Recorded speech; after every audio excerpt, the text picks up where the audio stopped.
most of us try to avoid confrontation.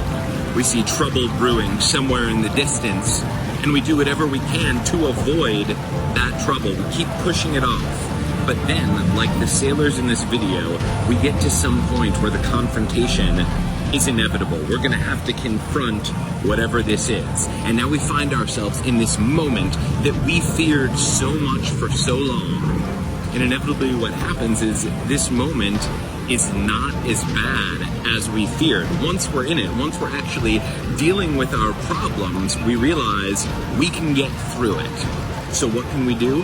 Well, when you see some issue brewing in the distance, don't take your time, just deal with it right away, because the sooner you do, the sooner for you it will be smooth sailing.